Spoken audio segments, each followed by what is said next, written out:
Bom dia, pessoal. Tudo bem com vocês?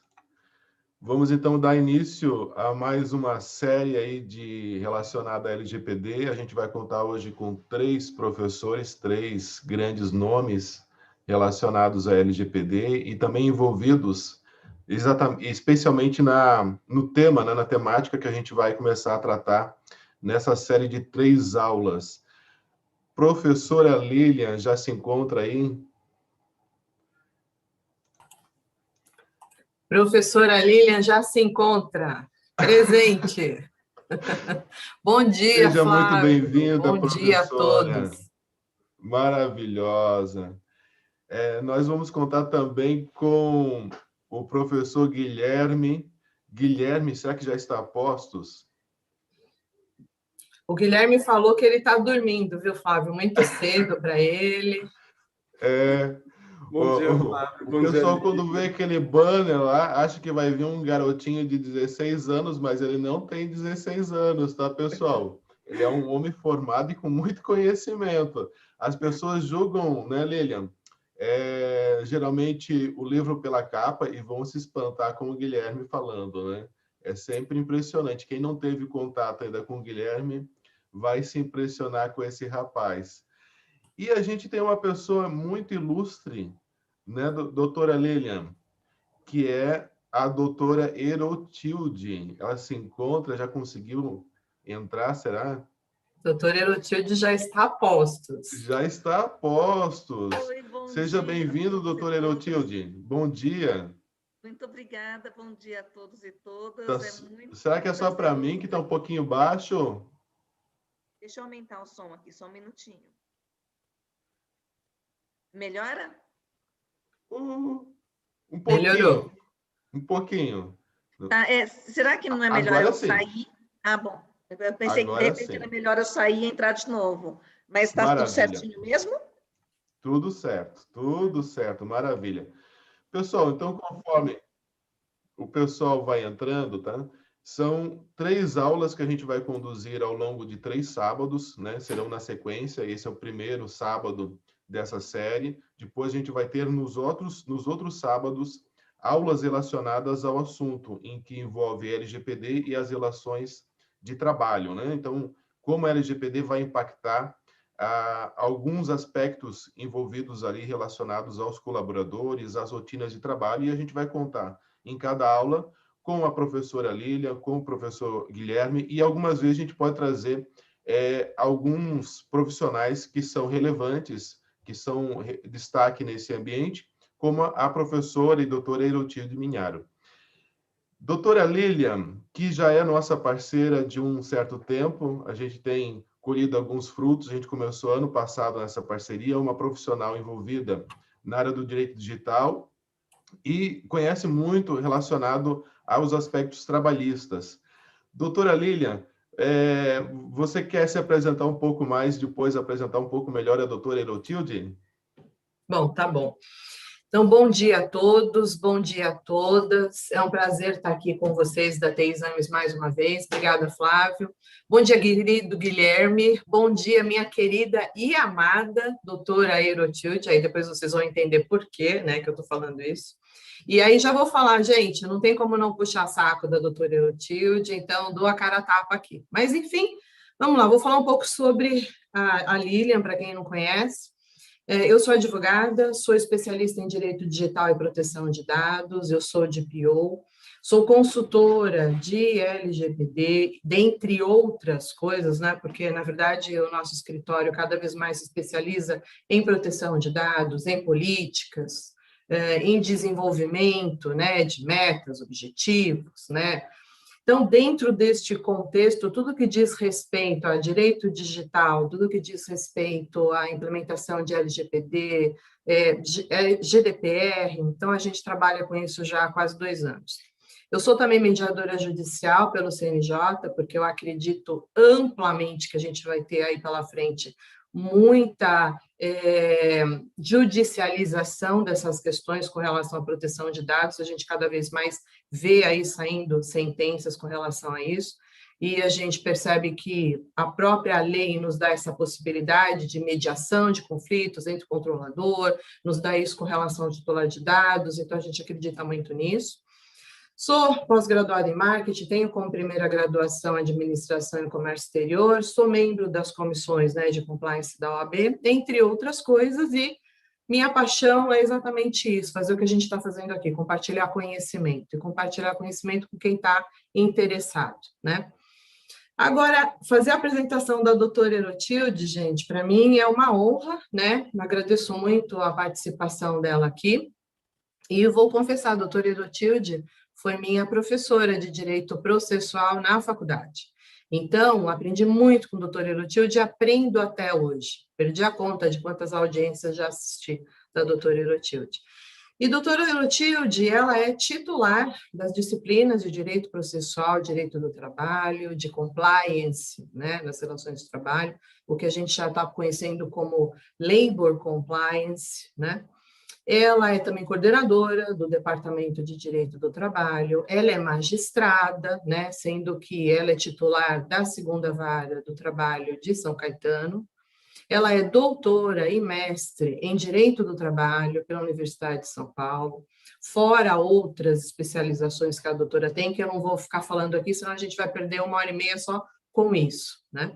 E agora, né, o que eu acho assim, que na verdade nada demonstra do que a capacidade, né, e a credibilidade que ela vem adquirindo durante toda essa sua jornada. A doutora Erotilde, antes de ser magistrada, também advogou por empresas, então ela tem uma trajetória muito sólida com relação ao direito do trabalho, ao direito processual do trabalho.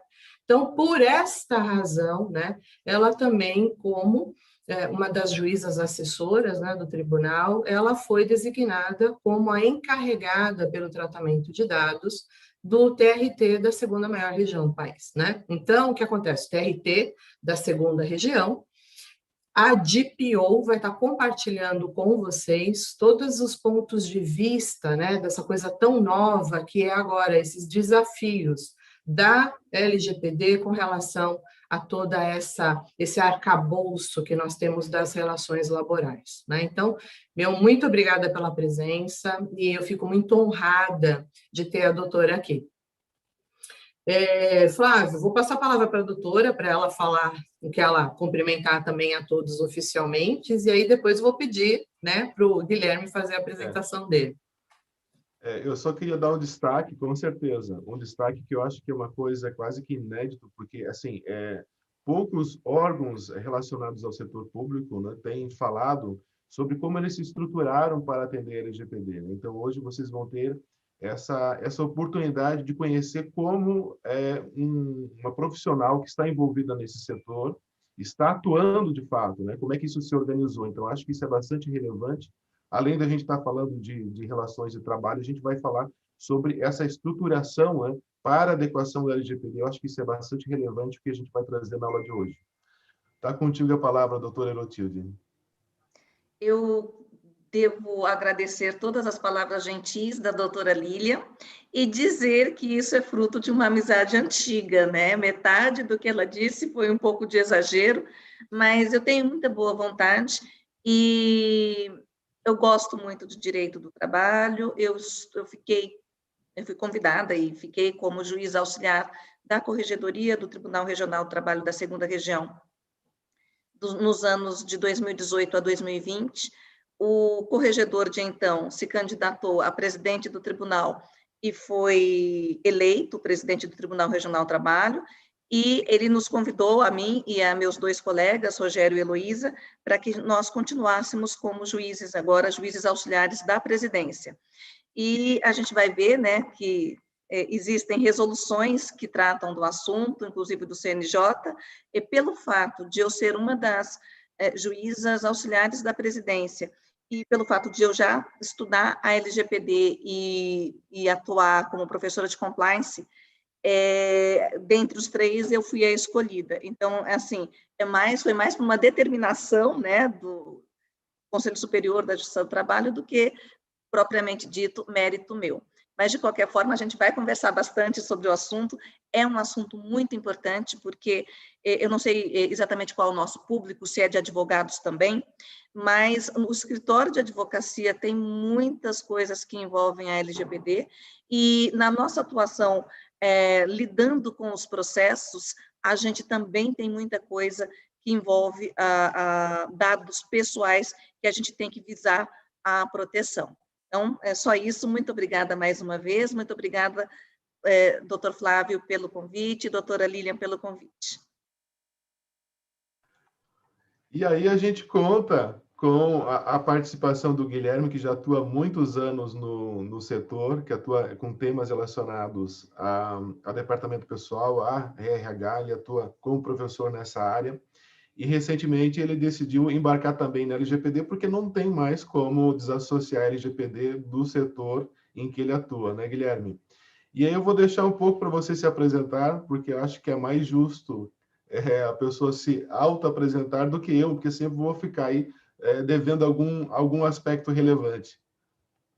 Muito bem, obrigado, Flávia. Bom, primeiramente dizer que é sempre uma honra estar aqui, né, com a TI Exames, receber esses convites. Agora, então, compartilhar aí do conhecimento junto com duas grandes feras.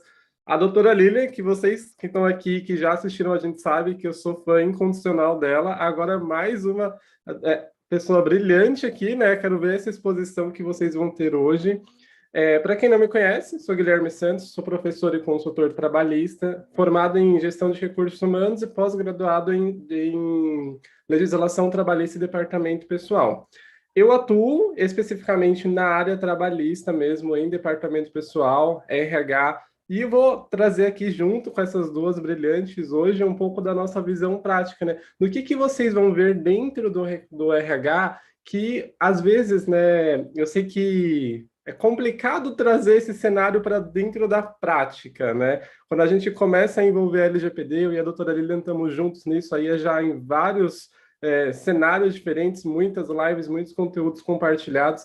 É complicado trazer toda essa legislação, toda essa burocracia para dentro da prática. E a gente trabalha juntos, né, nesse sentido de vamos compartilhar essa informação, de trazer todo esse conteúdo mostrando a realidade de quem está ali dentro. E, né, como no nosso último conteúdo que fizemos juntos, né, doutora Lilian, que a gente falou, e as pessoas de dentro do RH, como que você, advogado, você de PO, coloca a LGBT dentro do RH com as pessoas lá dentro? Esse é meu intuito aqui com vocês hoje.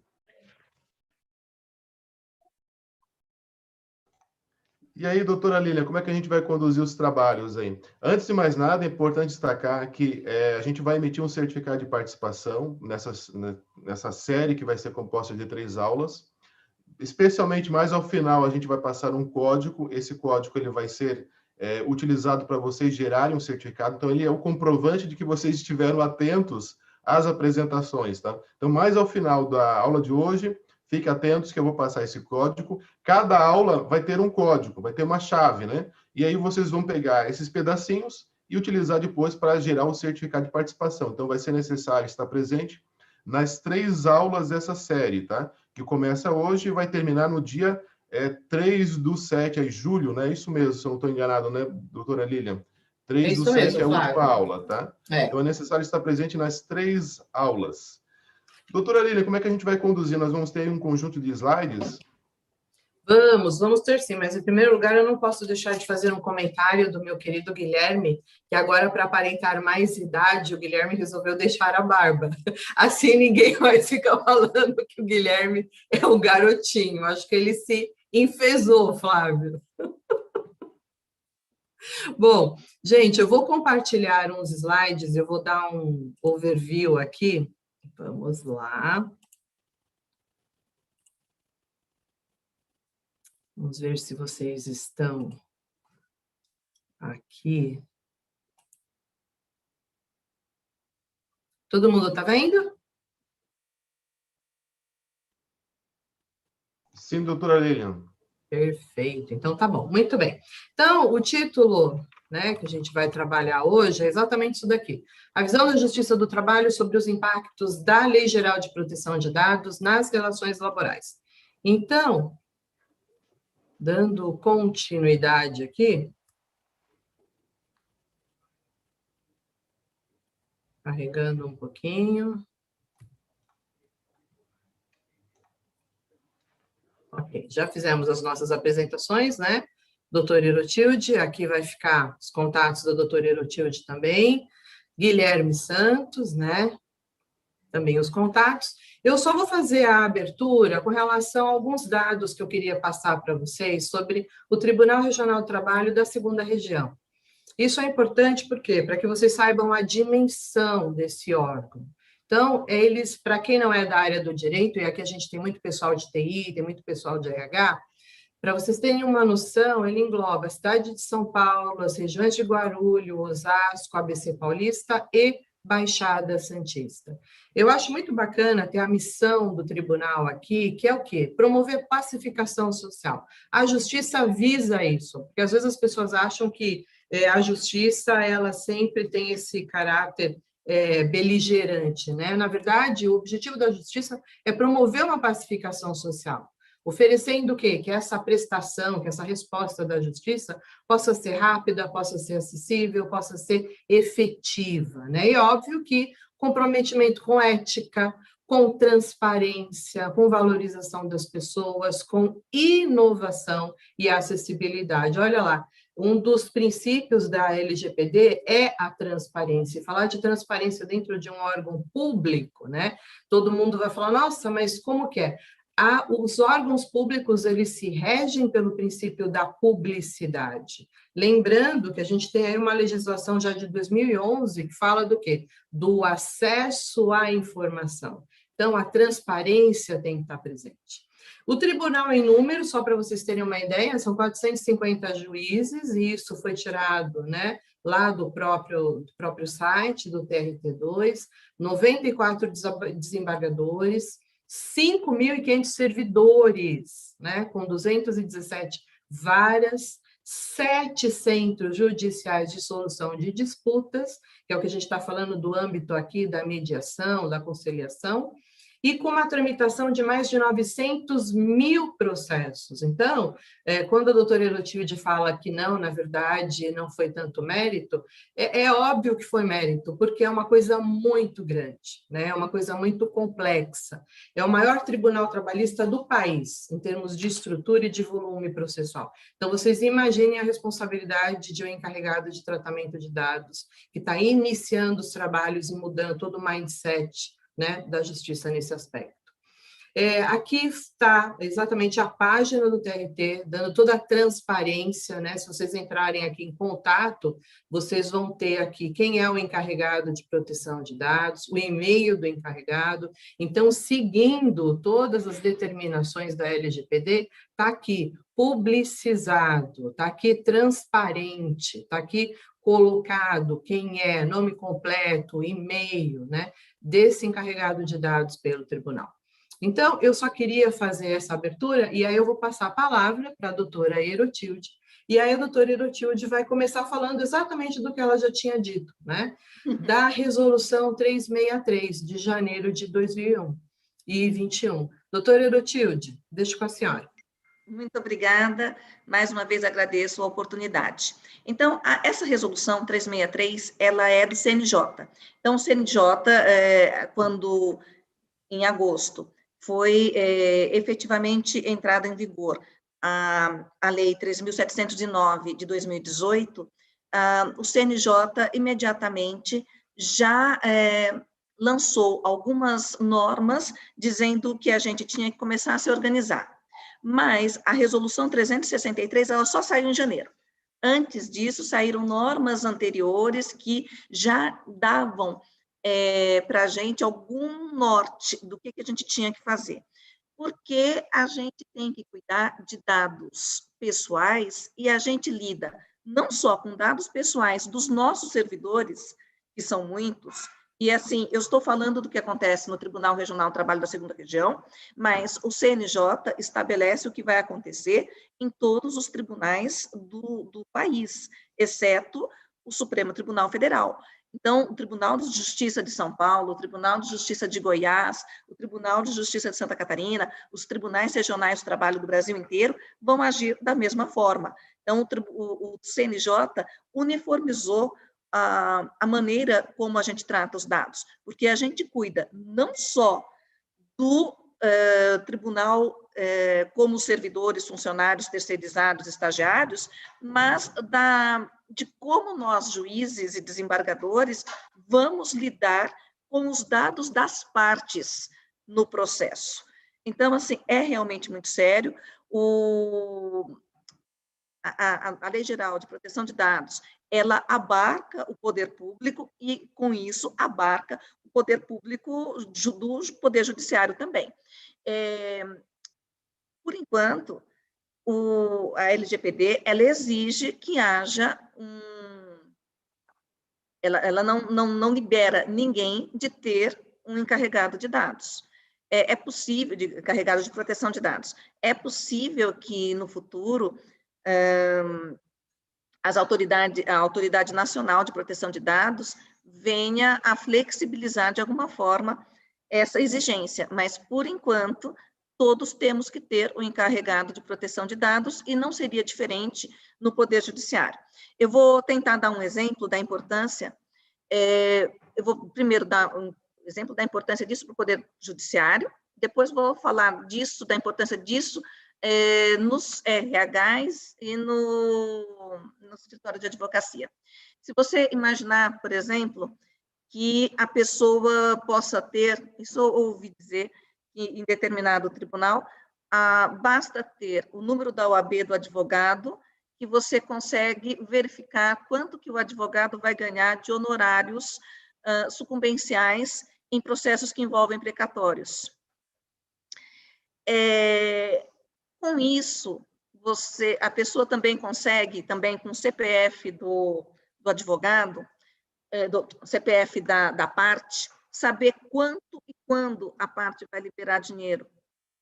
Com isso, foi possível algumas pessoas entrarem em contato com a parte antes do advogado, entrarem em contato com a parte, comprarem, existe essa figura jurídica, existe cessão de crédito, comprarem o crédito da parte por um valor muito inferior ao crédito que ela efetivamente tinha. Então, o artigo 100 da Constituição Federal, esse artigo ele estabelece que é possível ter cessão de crédito. E, com isso, essas pessoas que não foram empregados, não trabalharam, não foram advogados da causa, não trabalharam, acabaram comprando a causa em prejuízo do trabalhador e em prejuízo do advogado que trabalhou nos autos também. Então, assim, é muito sério, né, quando a gente lida com dados.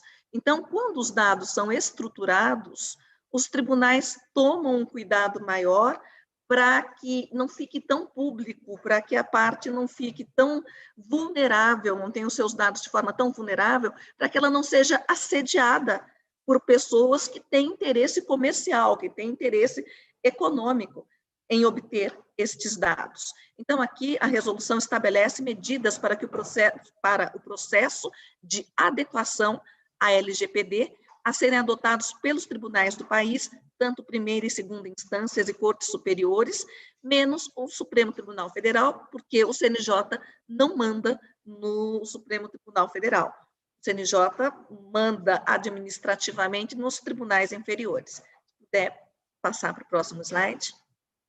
Obrigada. Eu não sei se eu tenho controle aqui. Ah, tá.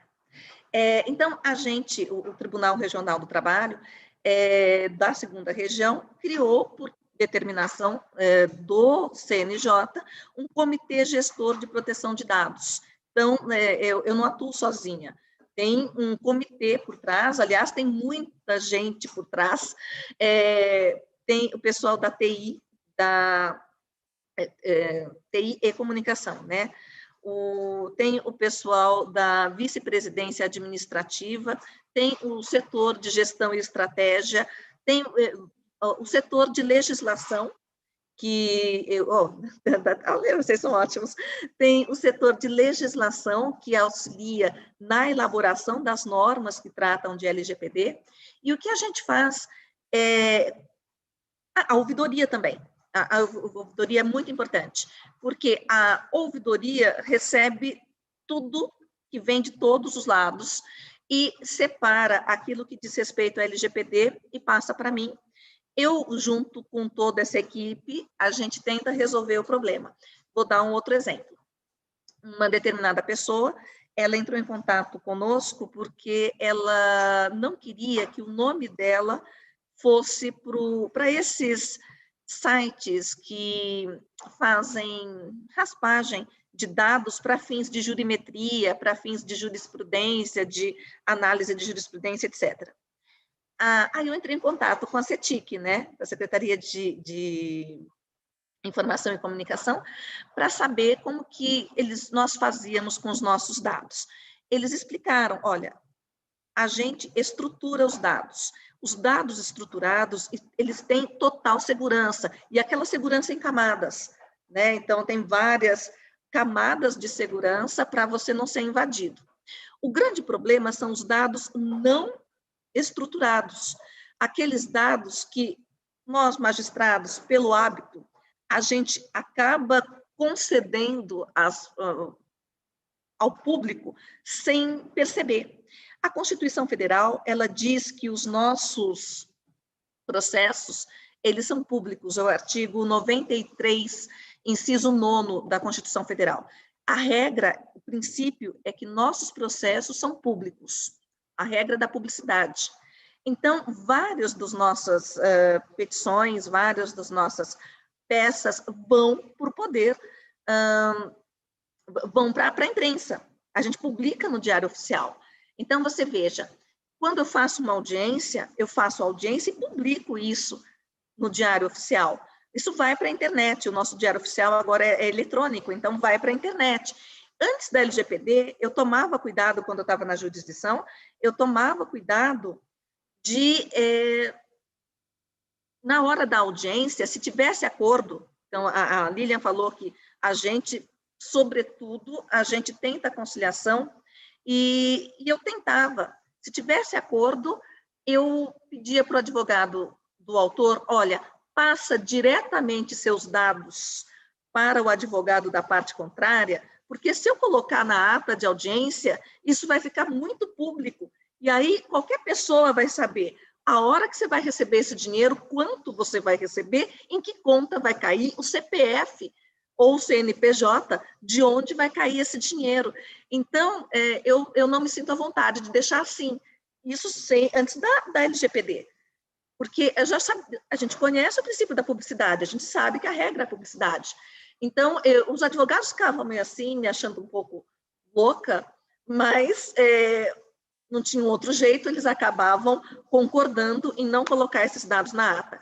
Determinado momento, em São Paulo, quando eu era titular ainda da 20ª Vara de São Paulo, era um acordo, eram umas tratativas de acordo com valores extremamente altos. Eu determinei o segredo de justiça. Os advogados que gostam de ficar na sala vendo, ouvindo, falando também, ficaram muito bravos, né? Mas eu determinei segredo de justiça, porque, no final das contas, saiu um acordo de 3 milhões, era contra um banco, 3 milhões, pagamento à vista.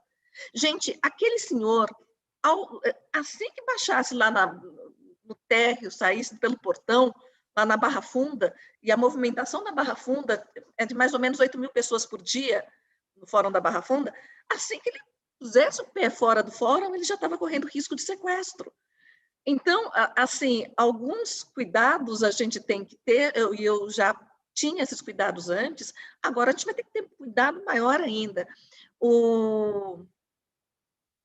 Quando eu estava falando de dados estruturados e dados não estruturados, o grande problema, dizia a TI, são os dados não estruturados, são esses dados aleatórios que a gente faz no processo, fornece no processo, às vezes sem perceber.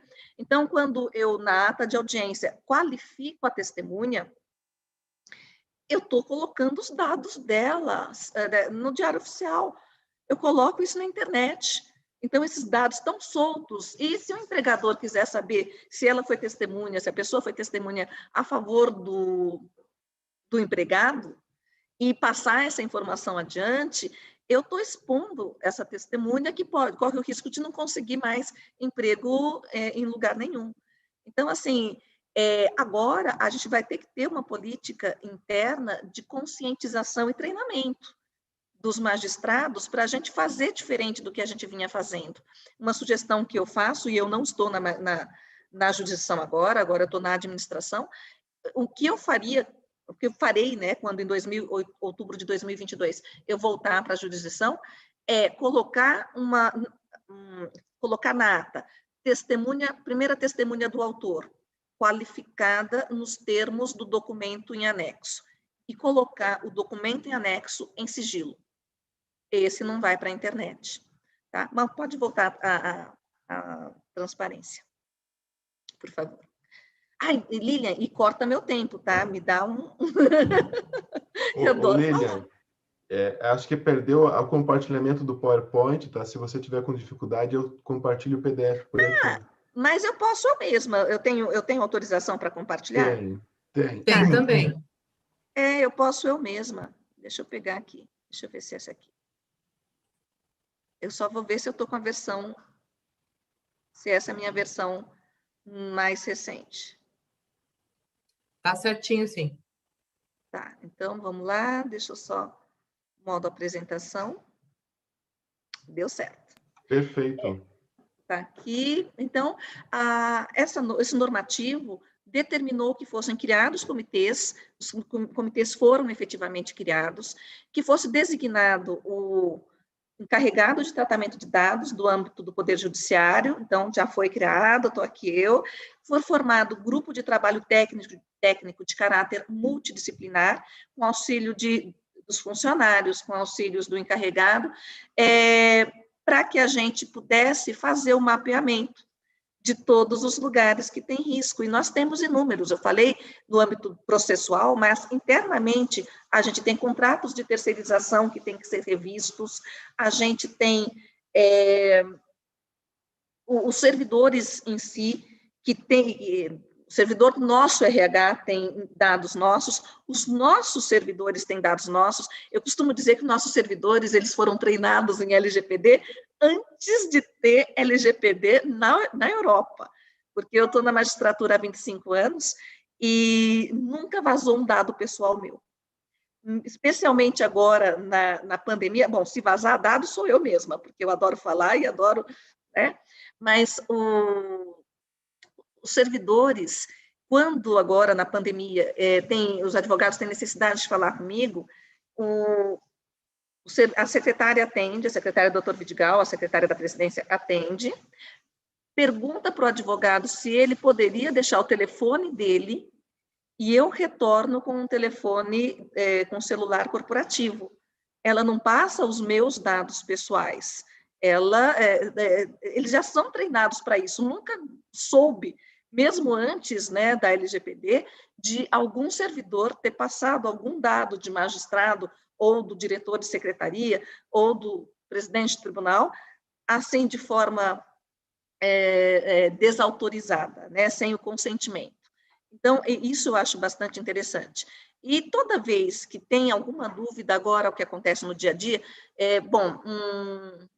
um juiz quer a filmagem da sala de espera, porque saiu uma reportagem dizendo isso, tem tumulto na sala de espera.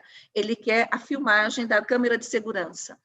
Então, não vou poder dar, porque não é só a sua imagem que vai aparecer a imagem de outras pessoas. Eu até entendi a finalidade, mas eu precisaria do consentimento das outras pessoas que estavam naquela imagem para eu poder conceder esse material. Então, só uma autorização do Poder Judiciário civil para eu poder passar essa imagem contendo outras pessoas que não autorizaram eu passar essa imagem para terceiros. Então, são coisas assim que a gente vai analisar. A gente analisa, por exemplo, o portal. Qual as mensagens que a gente vai colocar no portal? Porque a gente coloca processos, né? Então, alguns processos trazem dados sensíveis. Por exemplo, trabalho escravo. Eu não vou expor a pessoa que foi submetida a trabalho escravo, nem vou, porque dado pessoal dela. Então, a gente conta a notícia, mas a gente não põe o nome da pessoa envolvida.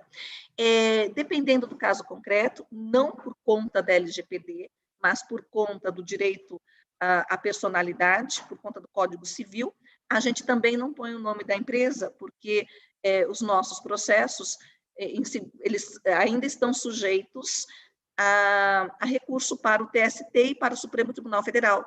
Se for um trabalho escravo e eu colocar o nome da empresa, LGPD não protege empresa, LGPD não protege pessoa jurídica, mas a Constituição protege e o Código Civil protege. Então, a gente não coloca o nome da empresa, porque pode ser que tudo seja revertido e a gente não quer expor ninguém, e especialmente a gente não quer expor as pessoas físicas, porque a LGPD protege essas pessoas. Então, aqui nós formamos o grupo.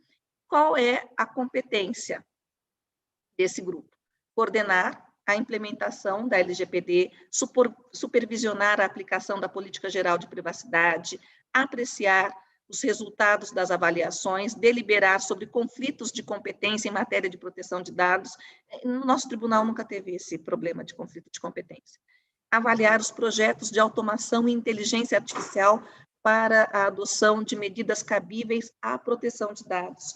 Colocar os cookies, a gente está se adaptando, assim como as empresas estão se adaptando, assim como os escritórios de advocacia estão se adaptando, nós também estamos nos adaptando, elaborar, em parceria com a ouvidoria, com os diversos setores, um canal próprio para o encarregado de dados. Isso vocês já viram que existe, né? Já está, inclusive, no nosso site. Formulário eletrônico para atendimento dessas pessoas, qual é o fluxo de atendimento, então vai para a ouvidoria manda para mim, eu tento resolver, dou uma sugestão de solução, passo para o comitê e a gente vai resolvendo em conjunto. Então, criar um site, já está. Nós não temos o site ainda, a gente criou um espaço no nosso site para essa questão. Disponibilizar, então, as informações adequadas sobre o tratamento de dados, avisos de cookies, a gente já fez, isso já tem. Política de privacidade para navegação, a gente também já tem. Política geral de privacidade e proteção de dados a ser aplicada internamente. Então, fazer o treinamento com os setores. E, por exemplo, no RH, nossa, faz muito tempo, né? Há 25 anos, quando eu entrei no Tribunal Regional do Trabalho, faz de conta, tá? Eu nem lembro mais, mas faz de conta que me perguntaram a minha religião. Para que o RH precisa ter essa informação? Não precisa. Para eu exercer a função de magistrada, pouco importa qual a minha religião, né? Então, assim, a gente vai ter que fazer uma varredura, e já está sendo feita, para ver quais são os dados que a gente precisa ter efetivamente, quais os dados que são dados que estão sobejando e, por isso, precisam ser deletados, precisam ser eliminados, e eliminados de uma forma segura. E aí, o pessoal da TI para dizer para a gente qual é a forma mais segura. Quando eu estava dando os exemplos, eu falei que o grande problema são os dados não estruturados, porque eu, na sentença, às vezes falo, conforme a testemunha do reclamado, senhor José da Silva, RG tal, CPF tal.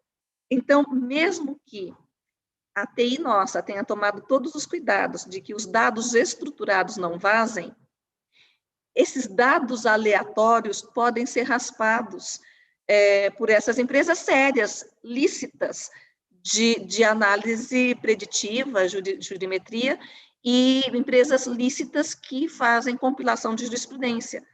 Então, a gente é que vai ter que educar e treinar o nosso pessoal a não dar esse tipo de informação aleatória. A gente coloca, segundo a primeira testemunha do autor, já qualificada, conforme ID número tal, a gente não passa esse dado sem querer, acidentalmente, por meio das nossas petições, né? Ou, no nosso caso, sentenças e acordos.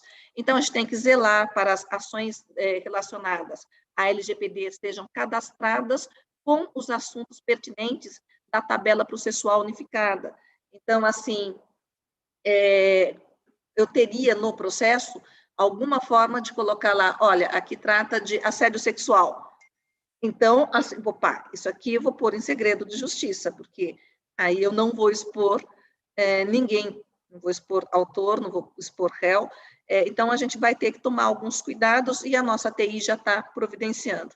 Determinar aos serviços extrajudiciais que, sob a supervisão dos respectivas Corregedorias Geral de Justiça, no nosso caso, a gente tem a Corregedoria Geral da Justiça do Trabalho, que fica em Brasília, e as corregedorias regionais, que ficam em cada estado, analisem a adequação quanto à LGPD no âmbito de suas atribuições. E organizar, que é o que eu estou falando desde que eu comecei a minha fala, organizar um programa de conscientização sobre a LGPD, destinado a magistrados, a servidores, a trabalhadores terceirizados, estagiários, enfim, sabe aquela história do compliance, né, do top level commitment. Todo mundo, desde o topo, desde o presidente até o chão de fábrica, né, no nosso caso, até a pessoa mais simples, né, a menina que nos ajuda a servir o café, a pessoa que ajuda na faxina, todos têm que estar conscientes sobre a questão da LGPD. Vou dar um exemplo que é fora do Poder Judiciário, mas que um aluno comentou que aconteceu, dentro de uma empresa, uma determinada moça tinha proteção, ela tinha proteção da Lei Maria da Penha. Então, ela pegou aquele afastamento de 6 meses para se esconder do agressor. O agressor estava à procura dela, foi na empresa e falou que queria conversar com ela. A secretária, a recepcionista que estava lá, né, fazendo essa interface com o cidadão, né, ela falou, a Joana, ela não está aqui, ela está afastada, ela está de licença, mas se o senhor quiser, eu tenho aqui os dados dela, eu tenho o endereço dela atual, que ela mudou, né, o endereço, e tenho o telefone. Não preciso dizer o resultado disso, né? A moça foi encontrada pelo agressor e foi efetivamente agredida. Não chegou a morrer, mas foi extremamente agredida. Então, todas as pessoas têm que saber que se achou um pendrive no chão, não vai poder espetar esse pendrive no computador. Bom, a gente também tem que revisar todos os modelos de contratos, convênios, etc., para a gente analisar o que a gente tem que mudar nesses contratos para ficar em conformidade com a LGPD. Então, para uma determinada operação de tratamento de dados, deve haver a finalidade específica, qual o interesse público nisso e qual lastro, né, qual a base legal para a gente ter aquele tipo de cláusula contratual. Não sei se vocês estão percebendo, é tudo muito parecido com o que acontece na iniciativa privada. Então, assim, eu posso fazer o tratamento de dados pessoais, mas tem que estar compatível com a finalidade especificada, e eu não posso desvirtuar a finalidade. Eu tenho que ter esses dados pessoais, só aqueles que são necessários para a realização de uma determinada operação. Eu não tenho que ter menos é mais aqui. Eu não tenho que ter nada que seja excedente. Incluir cláusulas de eliminação de dados pessoais nos contratos. Como que essa eliminação vai ser feita? A gente brinca que no Poder Judiciário a gente não tem dinheiro sobrando. Então, a gente aproveita muita coisa, a gente aproveita papel.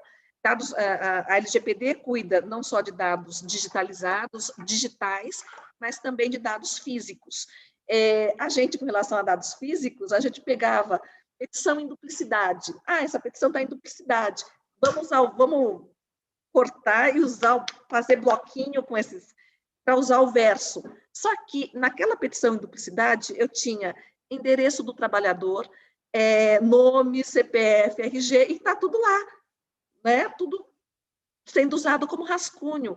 Então, a gente tem que ter jeito certo de eliminar tanto os dados físicos como os dados digitais, e eu acho que os dados digitais são mais complexos de eliminação. Eu não sou especialista nesse assunto, mas pelo que o pessoal da TI fala, é muito complexo a forma de eliminação, até porque às vezes a gente tem em duplicata, né? A gente acha que está eliminando aqui, só que não. Então, e outras coisas que são muito cuidadosas agora, porque eu baixava o processo em PDF no meu computador de boa, né? Agora, eu tomo mais cuidados, porque eu estou na minha casa. Quando eu estou no tribunal, os computadores do tribunal, que estão lá dentro do tribunal, já têm uma série de camadas de proteção. Quando eu estou aqui na minha casa, é muito mais complicado. E se eu deixo meu computador aberto, com a senha, se passa alguém e espeta um pendrive aqui, copia o processo, esses dados já ganharam o mundo. Então, eu preciso pensar nessas situações também. E aí eu estou falando aqui para o meu âmbito da Justiça do Trabalho, da Justiça de forma geral, mas pensem vocês lá no seu escritório, que vocês pedem para a secretária, agora na pandemia, que cada uma está trabalhando na sua própria casa, pedem para o estagiário baixar o PDF do processo na sua própria residência. Aí, de repente, o estagiário achou muito engraçada aquela situação que se passou dentro do processo, olha que interessante, e resolveu mostrar como é interessante para o pai, para a mãe, e um vai passando isso para o outro e vira, né, às vezes até um meme. Então, a gente tem que começar a tomar cuidado com os mínimos detalhes agora, porque senão eu saio da conformidade. E sair da conformidade, a partir de agosto, vai gerar consequências muito mais sérias do que a responsabilização civil. Além da responsabilização civil, que já está em vigor, vai ter a responsabilização administrativa. A gente tem também que pensar nos relatórios de impacto de proteção de dados e fazer esses relatórios. A gente tem que dar satisfação não só à à Autoridade Nacional de Proteção de Dados, mas a gente tem que prestar contas para o Tribunal de Contas da União. Então, são vários os questionários que o Tribunal de Contas da União nos pergunta, nos indaga, para ver em que pé nós estamos na efetiva implementação da LGPD, implementar medidas de segurança técnica e administrativa para a proteção dos dados, e é aquilo que eu estava dizendo para vocês, a gente tem uma série de camadas de segurança, mas a partir do momento que eu tenho um notebook do tribunal em casa, e esse notebook tem saída de pendrive, tem USB, a gente tem que treinar as pessoas a como usar esse equipamento que está na nossa residência. Elaborar política de segurança da informação que contenha plano de resposta a incidentes. A gente faz de tudo para não acontecer vazamento, mas se acontecer, por isso que a gente tem as camadas de proteção, porque se vazar uma coisa, não vai vazar tudo. Mas o que a gente vai fazer se acontecer? Então, tem um comitê de crise, sim, que tem todo o planejamento de o que fazer para minimizar a crise se houver um vazamento. Informar ao comitê sobre os projetos de automação e inteligência artificial, porque se a pessoa pensa num projeto de automação e inteligência artificial sem se preocupar com a LGPD, a gente sai do compliance, a gente vai sair da conformidade. A gente tem que fazer mapeamento das atividades, a gente tem que realizar avaliação das vulnerabilidades, a gente tem que elaborar plano de ação, tudo tal qual acontece na iniciativa privada. Os tribunais, aqui já é um ofício do Conselho Superior da Justiça do Trabalho, então até aqui eu estava falando do CNJ, para atender todas essas determinações do CNJ, houve um ofício do Conselho Superior da Justiça do Trabalho. Para quem não sabe, o Conselho Superior da Justiça do Trabalho é o órgão, segundo a Constituição Federal, encarregado da análise orçamentária e patrimonial dos tribunais regionais e das varas do trabalho. Nós, tanto na vara do trabalho como nos tribunais regionais, a gente não lida com dinheiro, a gente não lida com patrimônio. Quem lida com isso é o Conselho Superior. O Conselho Superior manda, a gente obedece. E o Conselho Superior disse que, para o exercício da função de controlador, os tribunais devem designar o desembargador-presidente. Ele é o controlador. E o encarregado é um dos juízes auxiliares. Então, isso que eu comentei no começo para vocês. E lembrando que Existe também a figura do operador de dados. O operador de dados vai ser os nossos terceirizados. Por exemplo, existia uma empresa, não sei se ela ainda está lá, mas tinha uma empresa contratada para digitalizar os processos físicos e transformá-los em processo eletrônico. Então, ele é o operador, ele vai fazer essa digitalização. Ele tem responsabilidade também em não deixar vazar esses dados. Não vai poder deixar lá na máquina de scan uma das folhas do processo, justamente a folha do processo que tem dados pessoais dos autores e das testemunhas. Encarregados de dados faz a mesma coisa que na iniciativa privada. A gente será o canal de comunicação entre o controlador, os titulares de dados e a Autoridade Nacional de Proteção de Dados. Então, a gente vai tentar fazer esse trabalho de analisar as reclamações, tentar solucioná-las, receber as comunicações que vêm da autoridade, orientar nossos estagiários, terceirizados, funcionários, magistrados, desembargadores, presidente do tribunal, vice-presidente do tribunal, a tomar cuidado com a proteção de dados, apoiar a definição de diretrizes na construção de inventário de proteção de dados relativamente ao registro de operações, até mesmo naqueles dados que não tem jeito, a gente vai ter que ter lá, obrigatoriamente, por uns 10 anos, uma forma de anonimização desses dados, porque muitas vezes eu preciso só do documento, eu não preciso saber quem é a pessoa que está por trás deste documento. Apoiar diretrizes de construção de inventário, construir ou aconselhar, elaborar o relatório de impacto com relação à proteção de dados pessoais, conhecer com profundidade as normas que tratam de proteção de dados pessoais, por isso que a gente faz todo o treinamento que vem do Conselho Nacional de Justiça e que vem da Escola Nacional da Magistratura, e eu estou falando demais, não estou deixando espaço para vocês. A ouvidoria é que vai ser responsável por fazer esse contato. Qualquer contratação e aquisição de produtos ou serviços, a gente tem que tomar cuidado se a gente está agindo em conformidade com a LGPD, e o Conselho Superior do seu Trabalho poderá intervir na execução dos planos dos tribunais, porque se algum tribunal, se alguma vara do trabalho fizer alguma coisa errada, se algum tribunal fizer alguma coisa errada, a responsabilidade patrimonial e orçamentária disso é do Conselho Superior da Justiça do Trabalho. A Justiça do Trabalho, ela é federal, por isso tem essa estrutura que é um pouco diferente dos tribunais de justiça que são estaduais. Por exemplo, teve uma empresa que, né, a gente recebe treinamento, por exemplo, sobre provas digitais, e uma empresa, ela queria oferecer uma ferramenta de certificação de que toda a cadeia de custódia foi analisada para aceitar aquela prova digital ou não. Mas, assim, a gente tem que, olha, não é conosco que você vai ter que negociar isso. Você tem que negociar com o Conselho Superior da Justiça do Trabalho. Se o Conselho Superior da Justiça do Trabalho entender que é válida essa ferramenta, vai implementar em âmbito nacional, para todos os tribunais regionais. A gente leva em consideração a Lei de Acesso à Informação, por quê? Porque há um choque, né?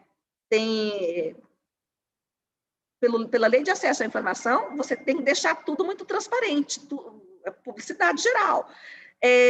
Pela Lei Geral de Proteção de Dados Pessoais, não é tanto assim. Por exemplo, dados de salário de magistrados estão no portal do tribunal. Por quê? Porque o Supremo Tribunal Regional do Trabalho, Supremo Tribunal Federal, já decidiu que, na hora de sopesar os interesses entre a Lei do Acesso à Informação e a LGPD, no caso da administração pública, vai prevalecer a Lei de Acesso à Informação. A Constituição Federal tem os artigos 5º, inciso 10, 11, 14, falam sobre a preservação dos direitos individuais, e, ao mesmo tempo, eu tenho o 93, 9, que fala da publicidade dos atos processuais. De novo, eu vou ter que sopesar essas duas situações, e, nesse caso, eu tenho entendido que deve prevalecer a preservação dos direitos individuais. Eu tenho a Lei Complementar 105, que fala sobre o sigilo das operações institucionais financeiras, que também é aplicável ao caso, e a Lei sobre sigilo de dados relacionados à intimidade, à vida privada e à honra, especialmente em dados armazenados através de recursos informatizados. Então, tudo isso, além da LGPD, a gente tem que levar em consideração quando a gente pensa em alguns normativos, quando a gente pensa em treinamento para o pessoal. Doutora Lilian, desculpe, eu não tinha visto a sua mão levantada.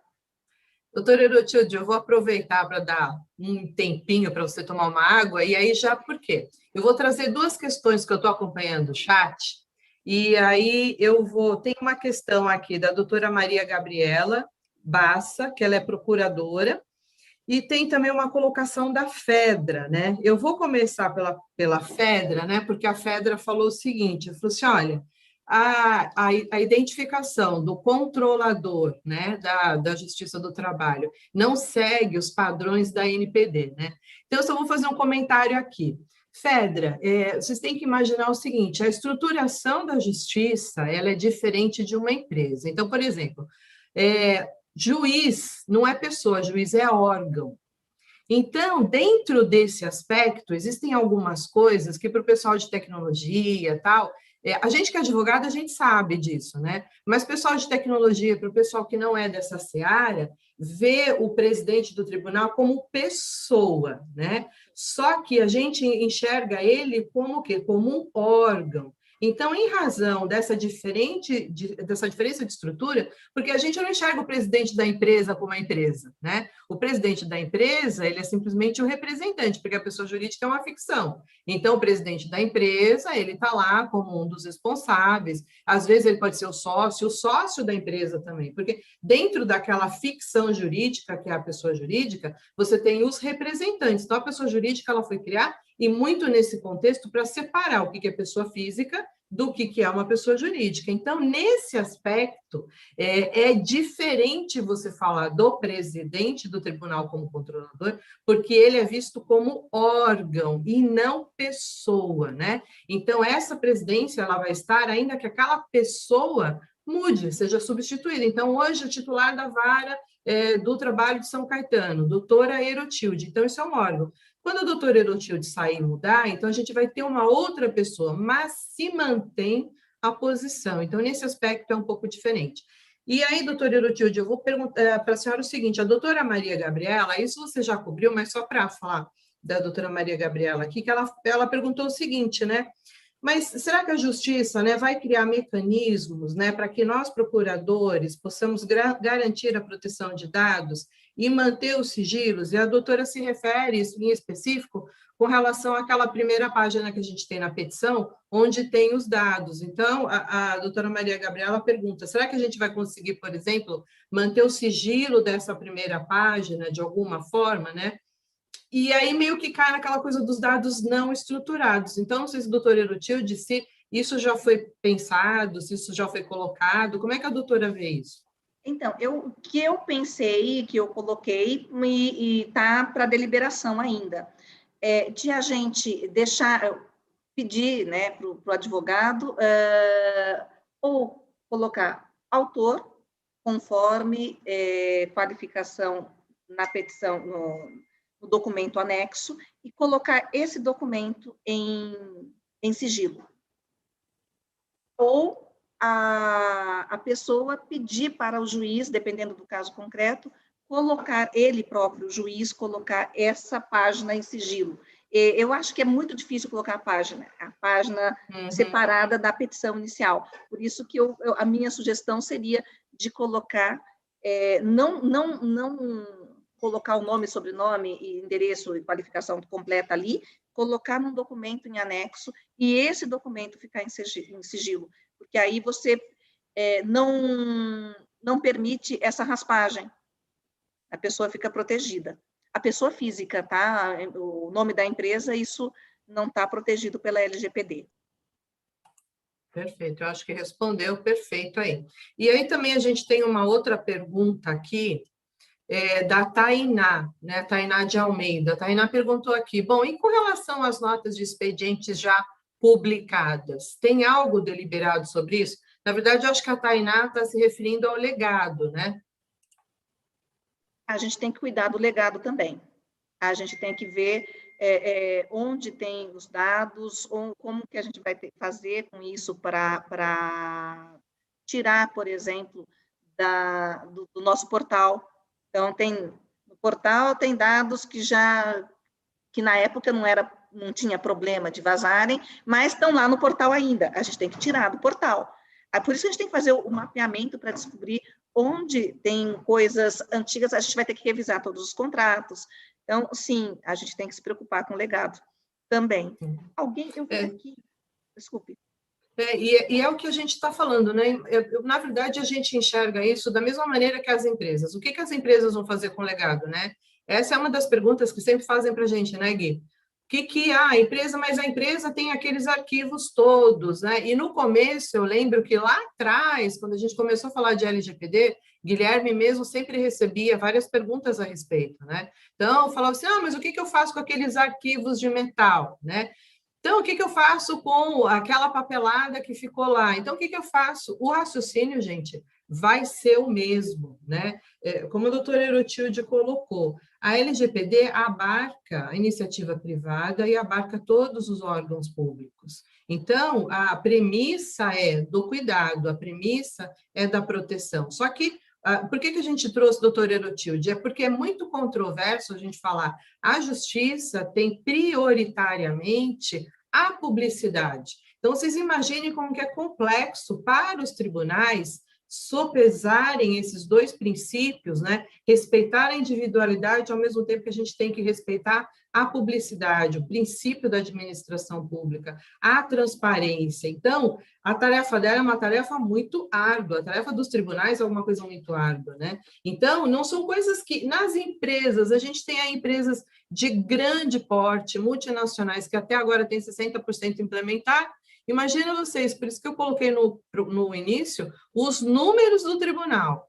São mais de 900 mil processos que a gente tem ali rodando e toda aquela equipe, todo aquele pessoal trabalhando. Então, vocês imaginam que é uma organização monstro. E a doutora Erotilde está falando aqui do quê? Dos tribunais do trabalho. E os tribunais cíveis, né? E os penais, que a gente vai ter mais dado ainda, pessoal. Você está falando de uma infração penal, você está falando de um dado que passa a ser dado sensível. Como é que a gente vai estar colocando lá aquela pessoa que está sendo colocada como réu, mas que ainda não foi julgada, no final do processo ela é inocentada. Então, olha a amplitude que é isso, né? Gui, você quer fazer algum comentário com relação a essas questões? Sei que o Gui também está acompanhando. Eu só queria dizer assim, por exemplo, lá eu até recebi uma pergunta aqui no privado, né, do chat, pergunta assim, e para a gente que é da empresa mesmo, né, para nós que somos da empresa, o que a gente faz? A gente pega em toda essa fala da doutora Erotilde e vá pensando nela para dentro da sua empresa. Toda essa questão de publicidade. Um fato uma fala dela que me traz, né, assim, para a realidade de diversas pessoas é o notebook em casa, porque nós estamos no momento, nós estamos trabalhando muito em home office, né? E o que você faz com essas informações? Então, a pergunta que eu recebi foi justamente nesse sentido, né? Qual é a maneira mais segura de eu conseguir enviar as informações dos meus empregados para, por exemplo, o financeiro, que ele não pode ter acesso a todos aqueles dados? Então, isso vai de encontro a tudo que ela disse de questão de privacidade, de você pensar junto ao seu TI, como que você vai desenvolver, que relatórios você vai utilizar, que quando ela diz lá, olha, eu vou colocar ali naquela primeira página as informações e em sigilo o restante das informações lá no anexo, nós podemos aplicar isso para a nossa empresa também no dia a dia, né? Então, para o financeiro, eu não preciso passar todos os dados de um empregado, por exemplo. Qual a necessidade do financeiro ter todas as informações? Não, você vai elencar o que ele precisa para ele dar andamento naquilo, né? Então, para pagar os empregados, por exemplo, uma folha de pagamento, ele precisa destas informações, então é essas informações que você vai disponibilizar. E como você vai disponibilizar? E aí aqui eu sei que tem muita gente de TI que já tem que ir pensando nisso também, né? Falar assim, como que a gente vai começar a trabalhar nessa questão de comunicação entre áreas? Porque deve acontecer muito também, né, entre os tribunais. As informações, elas precisam circular entre as partes. Como que essas informações circulam entre as partes, né? Você sabe que antes da doutora Erotilde falar, essa é uma boa colocação, como que as informações estão circulando entre as partes, mas a gente estava, dentro desses vários mapeamentos, né, que a gente já fez, teve uma empresa que a gente perguntou, como é que você está mandando os seus dados da folha para a contabilidade? Exatamente o que o Guilherme falou. Ah, eu mando a folha toda. Eu falei, mas qual é a necessidade de se manter a folha em aberta, sendo que a contabilidade só vai precisar dos valores pagos, né? Então, o que nesse caso, respondendo a essa pergunta do Gui, você pode muito bem mandar o resumo da folha, é o resumo contábil. E aqui, por que a contabilidade precisa? A contabilidade precisa apenas dos valores, ela não precisa da folha aberta, com que tem o nome, o dado bancário, o CPF do funcionário. Então, de novo, é repensar os processos. É a gente, dentro desse mapeamento, e quando a gente estava conversando com essa cliente, né? Porque também tem outro ponto, né? Tem muita gente que está implementando a LGPD, mandando um questionário, falando assim, me responde esse questionário aí que depois eu resolvo o seu problema. Então, assim, a gente não consegue, infelizmente, eu ainda não consegui resolver isso por planilha. Então, esse mapeamento depende de uma entrevista com a pessoa. E aí eu vou mostrar para vocês, dentro dessa entrevista, a gente estava mapeando RH, estava mapeando folha, a gente perguntou, tá, com quem que esses dados são compartilhados dentro e fora da empresa? Ah, dentro da empresa, não, mas fora vai para a contabilidade. E o que vai para a contabilidade? Ah, eu mando a folha. Que folha? Tudo? Tudo? Ah, eu mando tudo. Mas ele precisa disso? Ela falou, acho que não. Eu falei, então você não precisa mandar mais isso, então não mande mais isso. Ah, então só vou mandar o resumo? Isso, você só vai mandar o resumo. Problema resolvido. Então, é uma questão de repensar os processos na medida que você vai mapeando os processos, identificando dados pessoais, e aí reformatar isso. É isso que a gente chama de adequação. Então, isso é feito basilarmente. Então, é um passo depois do outro. Doutora Erotilde, e lá no tribunal, como é que vocês estão fazendo esse compartilhamento? Se bem que é totalmente diferente do que a gente está falando da iniciativa privada, né? Sim, mas é da mesma forma. A gente só compartilha aquilo que é necessário, então tem que ter a base legal, né? Tem que ter uma finalidade, tem que ter uma necessidade, tem que ter adequação, tem que ter a base legal, mas só compartilha aquilo que é absolutamente necessário. Então, a gente está falando o tempo todo aqui que menos é mais, sim, menos é mais. Eu vi algumas perguntinhas aqui no chat que eu achei bem interessantes, uma dizendo que, mas e se o juiz mandar, por exemplo, o prontuário médico, processo trabalhista, muitas vezes envolve doença profissional ou acidente de trabalho. E se o juiz mandar juntar o prontuário médico aos autos, você está cumprindo uma ordem. Você vai ter um bom motivo para juntar. Agora, a gente espera que o juiz tenha bom senso de deixar esse documento em sigilo. Se o juiz não tiver bom senso, a parte também, olha, estou entregando o prontuário para cumprir o dever legal, para cumprir a determinação judicial, mas eu requeiro desde já que esse documento fique em sigilo, por se tratar de dados sensíveis, etc. Então, assim, as perguntas estão muito, estava olhando aqui, as perguntas são muito instigantes mesmo. Olha, para saber o fluxo das informações, deixa eu ver que estava aqui. Doutora Lilian, e no caso de compartilhamento de dados entre as empresas, então, essa é uma pergunta bem legal, de terceirização. Porque se eu sou tomadora de serviços, eu tenho o dever, porque eu tenho culpa, eu posso vir a responder um processo por culpa em elegendo e por culpa em vigilando. Por ter culpa, eu não fiquei fiscalizando o que a terceirizada estava fazendo. Então, eu preciso que a terceirizada compartilhe comigo alguns documentos. Por exemplo, os olerites com a prova de que houve quitação de salários, houve quitação de horas extras, houve quitação de fundo de garantia, né, INSS, etc. Então, eu preciso ter alguns desses documentos compartilhados, mas eu só não posso desviar, né? Mas eu tenho um motivo, eu tenho a finalidade, eu tenho a base legal, eu tenho o dever contratual, né, o cumprimento legal de um contrato, e nesse detalhe com relação à Justiça do Trabalho. E para a Justiça do Trabalho, o trabalhador é hipossuficiente. Não adianta você me trazer um consentimento. O consentimento vai existir na Justiça do Trabalho? Vai, mas de forma muito excepcional. Por exemplo, eu quero usar a imagem do trabalhador numa peça publicitária. Você vai fazer um documento pedindo autorização dele, dizendo por quanto tempo aquela peça publicitária vai ficar. Eu vi o pessoal de marketing, né? Aquela peça publicitária vai ficar no ar, etc, etc. Se ele der ao consentimento, não pode desviar a finalidade, não pode aproveitar aquela fotografia, aquela imagem dele para fazer outra coisa. Então, tudo isso é bastante importante. Mas a terceirização, sim, você vai ter que armazenar dados de uma outra empresa e alguém perguntou, e o advogado, ele é controlador, ele é operador? Então, depende, né? Naquela parte que eu compartilhei os dados, aquela parte que o tomador de serviços ficou com aquela documentação, ele é controlador. A mesma coisa o advogado. O advogado, naquela parte que o advogado ficou para a petição inicial dele, a réplica dele, ele é controlador de dados. O cliente foi lá e entregou para ele RG, CPF, etc. Nisso, o advogado, ele é o controlador dos dados. Desculpa, Lilian. Eu falo não, mas é isso mesmo que a doutora Herotilde está falando, porque a doutora Herotilde falou duas coisas. Logo no começo, ela falou, olha, eu não sei se aqui tem advogados, né? Porque eu também quero falar alguma coisa sobre os escritórios de advocacia. Então, assim, óbvio, quando o advogado pega uma causa, o advogado tem um contrato com a parte, né, gente?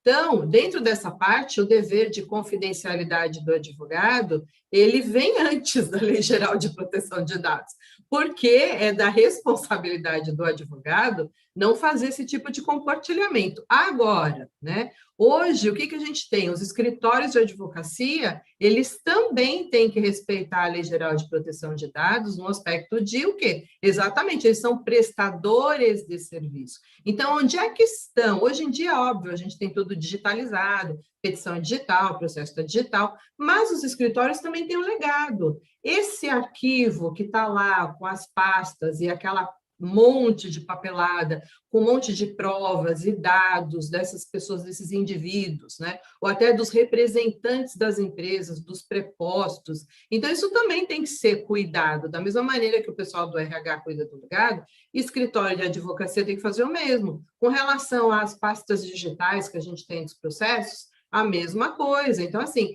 o advogado, ele está exercendo aí, com certeza, essa posição de controlador, porque é ele que está amando, né? Vamos dizer assim, e aí a gente fala, né?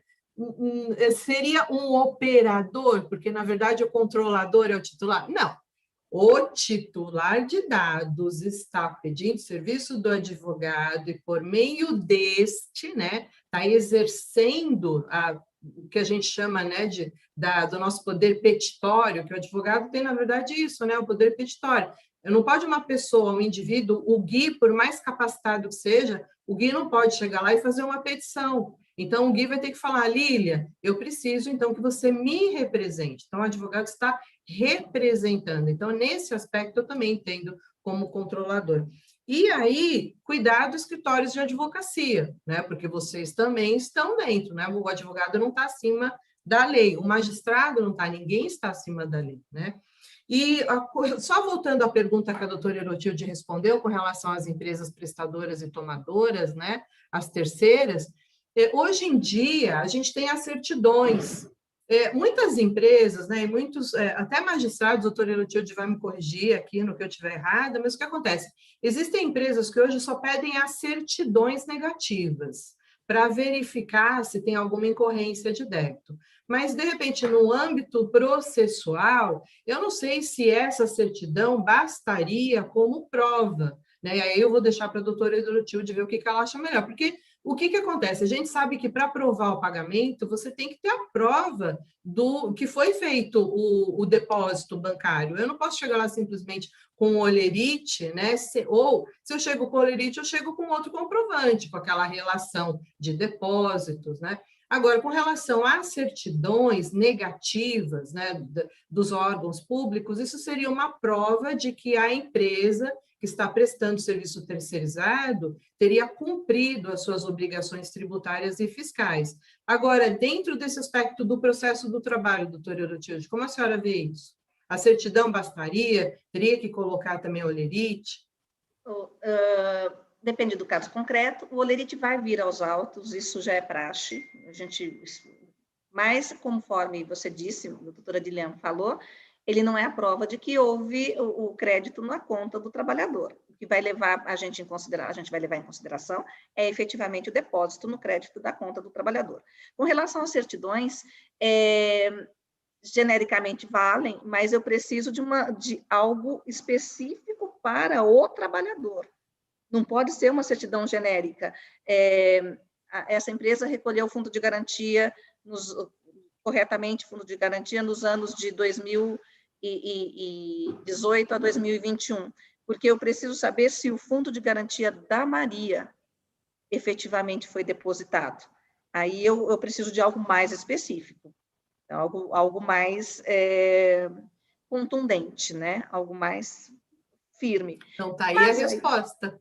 Aí a resposta de uma pessoa que, mais do que ninguém, né? Não precisamos falar nada, né? Muito bom, gente. A gente viu que tem várias perguntas aqui, mas agora a gente vai retomar, então, porque tem algumas coisas até sobre jurisprudência, que aí eu vou passar. Gui, você quer compartilhar a parte de jurisprudência e a gente vê os cases? Ou quer que eu compartilhe daqui? Pode compartilhar, Lilian, por favor? Tá bom.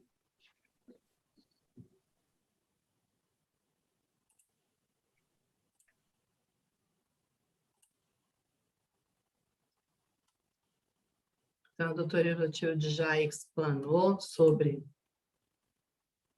toda essa parte, e a gente vai trazer um pouco aqui, óbvio, todo mundo que conhece o Guilherme sabe que o Guilherme gosta do que a gente chama de polêmica, né?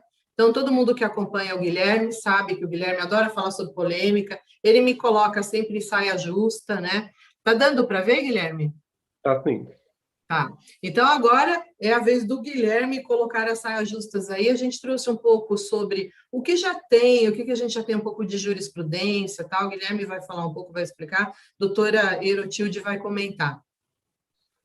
Muito bem, né? Então, até algumas perguntas aqui do chat caminham, né, para esse sentido dos trabalhadores que já estão usando a LGPD na Justiça do Trabalho, né?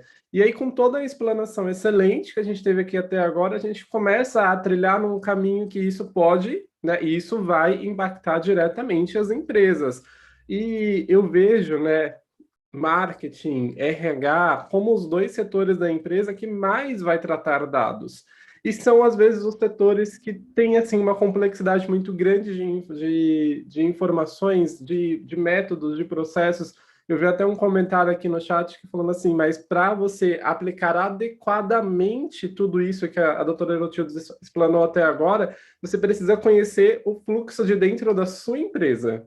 Especificadamente, o que a sua empresa faz, né? Como ela faz. Então, uma empresa que tenha, por exemplo, terceirização, o processo dela vai ser um pouco diferente, porque, como a gente viu, ela vai ter que compartilhar dados, sim, com outra empresa, ela vai ter um limite do que ela vai compartilhar, do que ela não vai, como ela vai compartilhar essas informações, então a gente acaba caminhando para esse sentido. E a Justiça do Trabalho, né, ela está muito atenta a essa questão. Por quê? Como foi dito, o trabalhador ele é parte hipossuficiente da relação, ele sim, está fragilizado nesse momento e a gente vem, né, caminhando aqui, eu vou falar como uma pessoa que é puramente da área trabalhista, que está ali realmente fazendo todos esses processos, dizendo que durante muito tempo mesmo, a área trabalhista a gente pode afirmar que ela não foi cuidadosa o suficiente com os dados dos trabalhadores delas. Tanto que aqui eu vou falar numa condição um pouco diferente de um profissional da área trabalhista, mas também como alguém que tem um alcance muito grande nas redes sociais, que eu recebo muita informação de terceiros nas minhas redes sociais.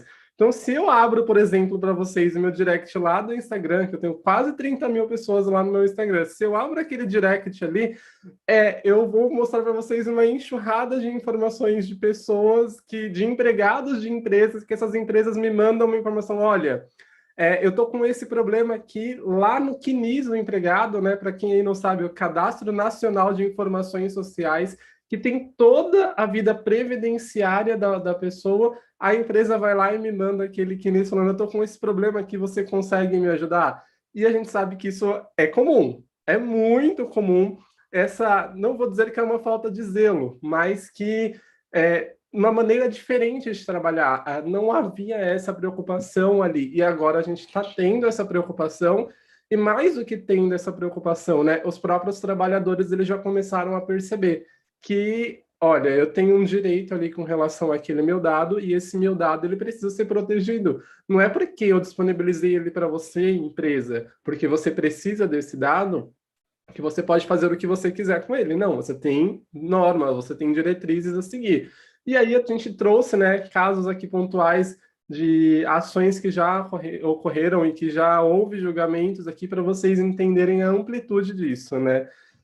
Esse caso, primeiro que a gente traz de fornecer provas ao empregado, eu acho que é um caso muito clássico dentro das empresas, porque acontece com uma frequência que eu acho... Eu até comentei sobre isso na terça-feira passada, numa aula de LGPD também, que eu falei assim, eu acho que é um caso muito clássico e muito absurdo ao mesmo tempo, que a empresa ela possui a prova dos pontos do empregado, é ela que tem esse registro, afinal, o equipamento é dela, os meios de controle é dela, né, e tudo mais. E olha só, a empresa ela vai lá e ela se recusa a fornecer ao empregado aquela informação. E aí a gente tem lá, nos direitos do titular de dados, o acesso às informações deles, o acesso aos dados que estão em posse do controlador, né, na medida do que é possível a gente fazer. Então, ele se recusa. Aqui a gente teve já um caso julgado, né, pelo tribunal lá do Rio de Janeiro, em que a empresa ela teve essa sentença já desfavorável a ela. E aí a gente vai pensar, tá, então o primeiro momento sempre relembrar aquele ponto, né? O dado é meu? O dado não é meu. Eu sou controladora desses dados, mas existe um titular dele. Se existe um titular, esse titular tem direitos. Então é o primeiro passo. Mas aí aqui, como eu sei que tem muita gente de TI também, né? E aí muitos advogados, alguns de POs, e aí então a gente não vai entrar nem nesse mérito do que é titular de dados dele, mas o que eu convido vocês a fazerem essa reflexão é o seguinte: como que eu, empresa, vou fornecer esses dados? Como que eu, empresa, controlo esses dados? No caso das terceirizadas, por exemplo, como que eu forneço esse dado para uma terceirizada? Né? Eu vou passar todas as informações? Vi uma pergunta aqui muito pertinente sobre as terceirizadas, que eu acho que veio no meu direct, aqui na mensagem direta no chat, talvez as duas doutoras não tenham visto, que foi assim, mas se eu preciso, por exemplo, fornecer o holerite do empregado, a minha folha de pagamento para essa empresa terceirizada, eu vou fornecer a folha de pagamento completa com os dados de todos os empregados? E aí entra no ponto da gente ter um limite. A minha terceirizada, ela tem, todos os meus empregados estão nessa terceirizada, ela presta serviço, eles prestam serviços todos, em sua totalidade? Aí eu tenho uma folha de pagamento completa à disposição dela. Agora, doutora Lilian presta serviço para a terceirizada A, doutora Edeltides para a terceirizada B. Eu vou mandar os dados da doutora Lilian para a terceirizada B? Não vou, porque eu não tenho uma relação ali entre a doutora Lilian e a terceirizada B. Então, a gente começa a caminhar nesse sentido aí. E um outro processo que a gente traz aqui também, esse daqui agora em tempos de pandemia, em tempos de home office e ensino à distância, é um caso também assim que a gente começa a ter muito cuidado. Eu vi aí o pessoal colocar algumas sugestões aí de VPN, de acesso direto, que a professora, ela cita a LGPD para questionar o fato de que ela tem as aulas delas gravadas, né? E que diferentes alunos têm acesso a essas informações. Ok, esse foi um dos primeiros pontos do processo dela, porque aqui entra numa parte trabalhista de ultrapassar a quantidade máxima de aulas que o professor pode dar. Mas sobre os vídeos em si, sobre o conteúdo produzido, ela questiona dizendo que a instituição, a universidade, ela não adotou as medidas necessárias para garantir que aqueles dados não seriam vazados. E aí, então, o que você faz com a imagem desse trabalhador, né? Então, dentro do RH, e aí tem uma pergunta no direct também aqui no chat, que foi, aquelas planilhas que a gente faz com as informações, como que você garante que essas informações não estão sendo vazadas, né?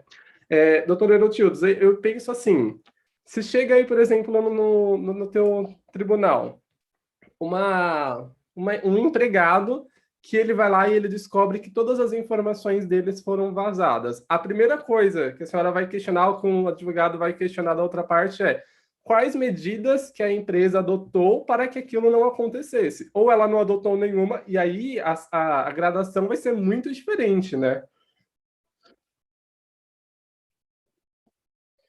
Aqui, estava abrindo aqui. Sim, e por isso que a gente tem que fazer aquela proteção em camadas e por isso que a gente tem que documentar tudo isso.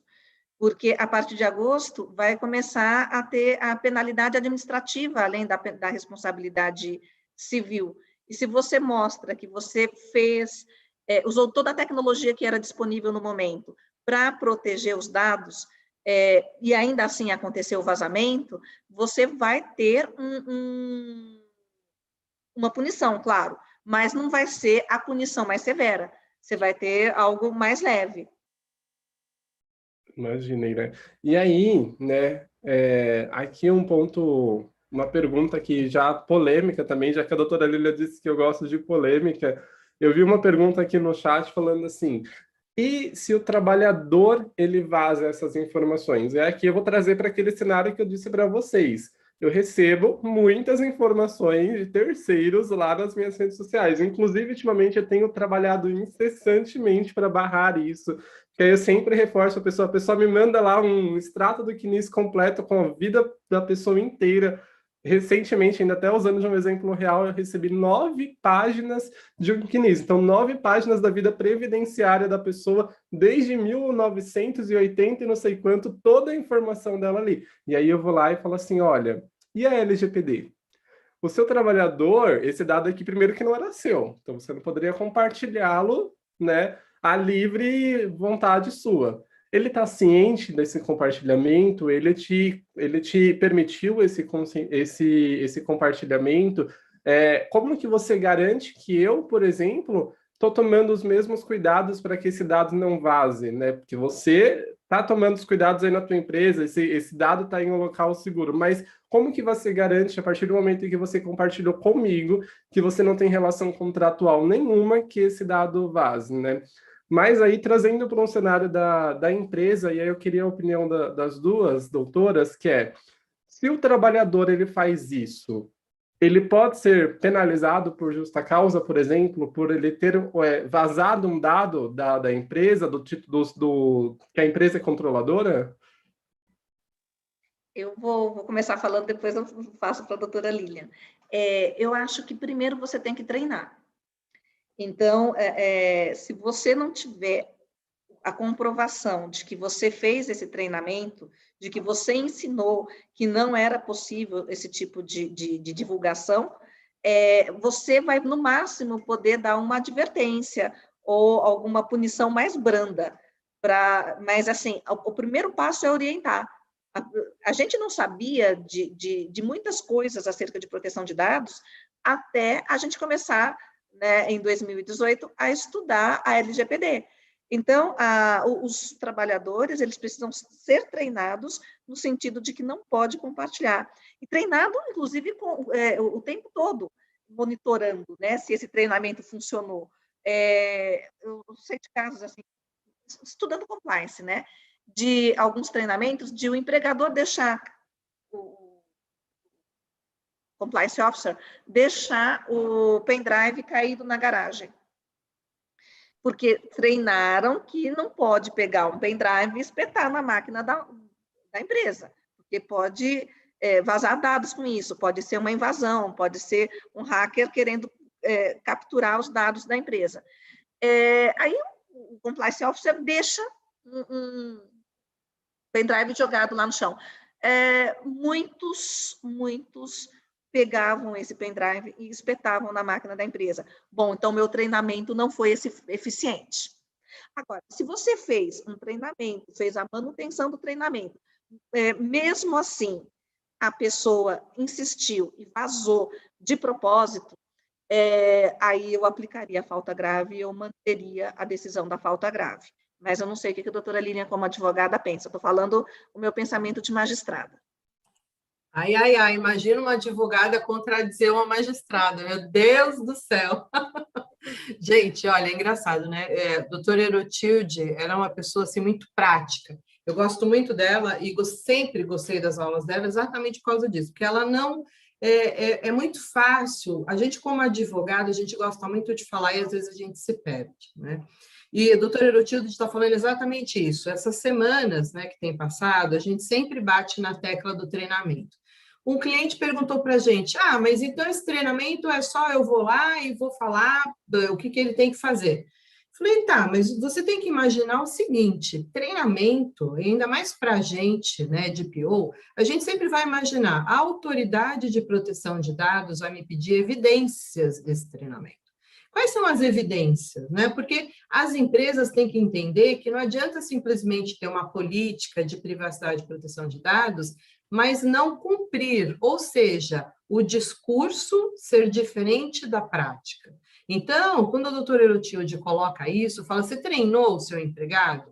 Ou simplesmente ele nem sabe que ele não pode compartilhar esses dados. Agora, como que a empresa vai fazer para provar que treinou esse empregado, esse funcionário? Então, a empresa vai ter que, no minimamente, criar evidências. E as evidências não são aquela coisa de listinha de presença assinada, não. Ele vai ter que colocar o edital, ele vai ter que fazer o chamado para o treinamento, ele vai ter que ter, de preferência, o que a gente está indicando, ter esse treinamento gravado, ele vai ter que ter a lista de chamada, depois ele tem que ter uma avaliação. Então, ele treinou, quem treina avalia.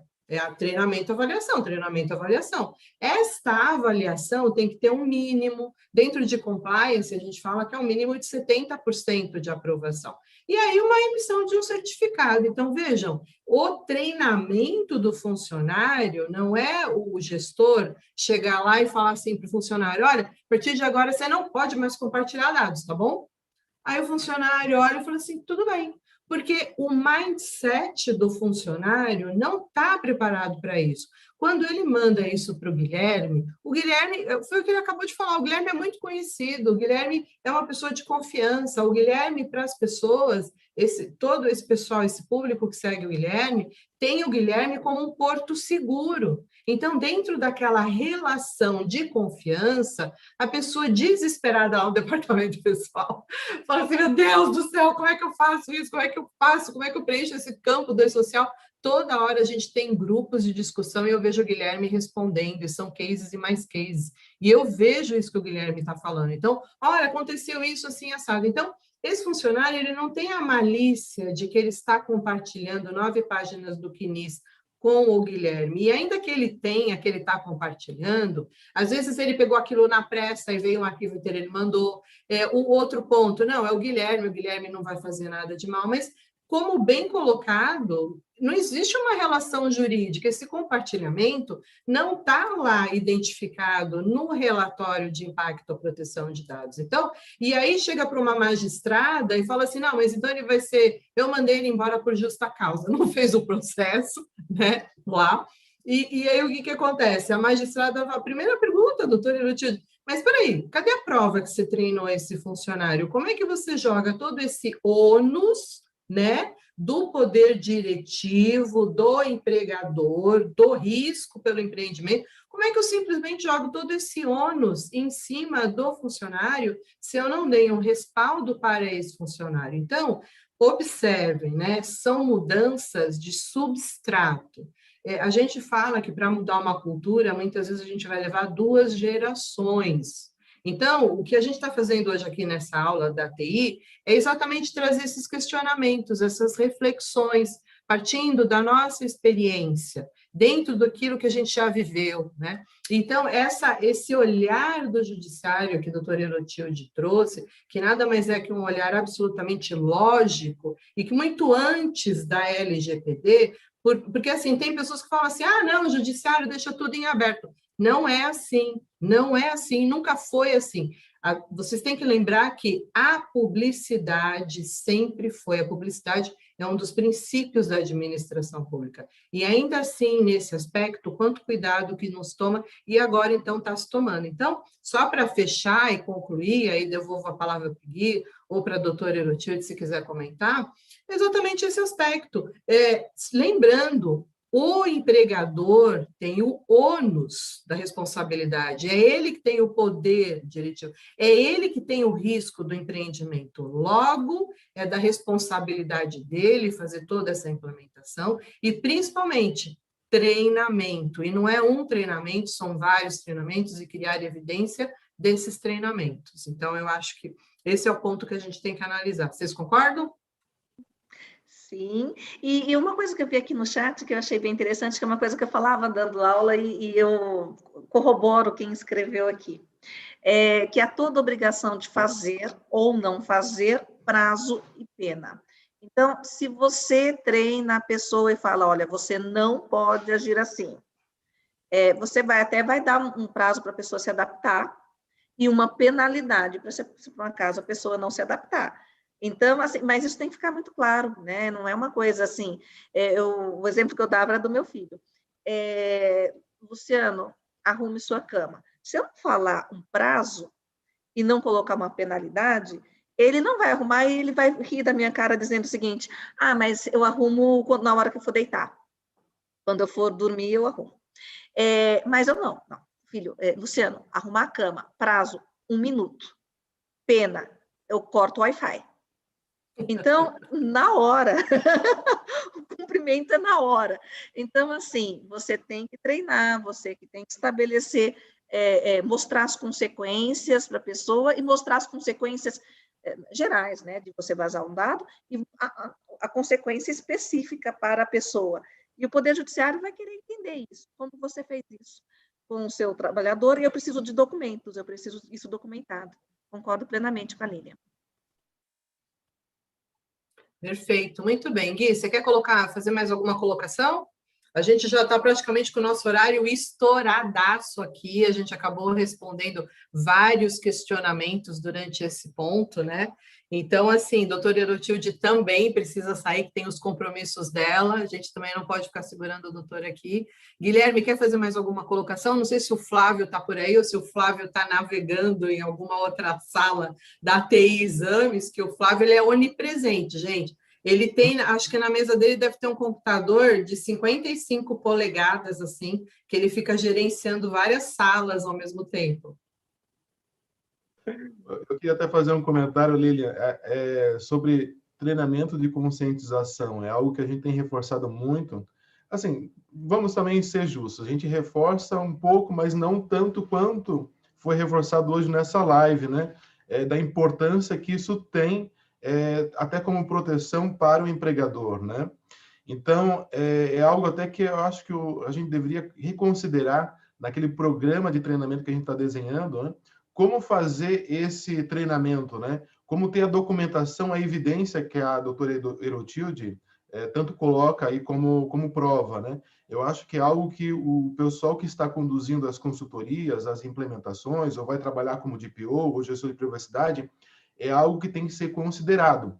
E eu vejo que esse treinamento, não necessariamente ele precisa acontecer no final de uma implementação, ele pode acontecer já no início, né? Acho que as pessoas, todos os colaboradores, precisam ser conscientizados sobre o que é LGPD, a importância, as responsabilidades de cada um dentro da organização em relação ao tratamento dos dados, à proteção dos dados, né, Lilian? Flávio, isso é uma coisa que a gente sempre exatamente comenta, porque quando uma empresa começa o processo de adequação, a primeira coisa que a gente sugere, recomenda, né, para a empresa que está contratando, é que ela já solte um informativo, ela tem que soltar uma minuta, da maneira como ela quiser. Muitas empresas fazem um call, um vídeo do presidente, do CEO, outras empresas fazem uma pequena cartilha, outras empresas fazem realmente uma minuta, informando. Então, esse é o primeiro passo. E aí depois a gente vem percorrendo essa jornada. Então, vai ter o primeiro treinamento. Muitas empresas ainda não têm código de conduta, não tem termo de confidencialidade, a gente tem que trabalhar isso. Muitas empresas não têm nem um regimento interno. Pode ser, porque vocês falam, né, gente? O Brasil, ele é muito grande em empreendedorismo. E a gente tem muitas empresas de pequeno e médio porte que o empresário, ele tem que estar lá girando a empresa. Ele nunca passou pela cabeça dele que ele deveria ter um regimento interno. E ele sai contratando, ele sai fazendo. Só que essas empresas, elas também têm que respeitar a Lei Geral de Proteção de Dados. Então, essa semana mesmo eu gravei um vídeo para uma moça até do Rio Grande do Sul, no escritório de contabilidade. E o cliente chegou e perguntou para ela, o que eu preciso saber sobre a LGPD? E a gente tá... E assim, eu gravei o vídeo porque eu falei, nossa, como a gente já está nisso há muito tempo, a gente pensa que isso é óbvio, né? Porque você fala com a empresa, todo mundo, você recebe milhares de aditivos todo dia para que a gente possa analisar e ajudar as empresas a fazerem isso, né? Então, o que acontece? Nesse aspecto, o treinamento é fundamental. Porque se o seu colaborador não souber como é que ele vai agir com esses dados, tudo despenca, tudo despenca. Você pode ter o melhor código de conduta, mas você não informou isso para o colaborador. Você tem as normas do regimento interno, você não informou isso para o colaborador. Ou então você nem tem. Então, esse é um caminho que tem que ser percorrido. E esse é o lado que muitas vezes a gente acaba... É tão óbvio e a gente acaba deixando de falar. É isso mesmo, Flávio. Doutora Lilian e doutora Erotilde, e o Guilherme, tá? Só para a gente antecipar aqui, que algumas pessoas estão interessadas nessa informação, tá? Depois eu libero todo mundo, tá?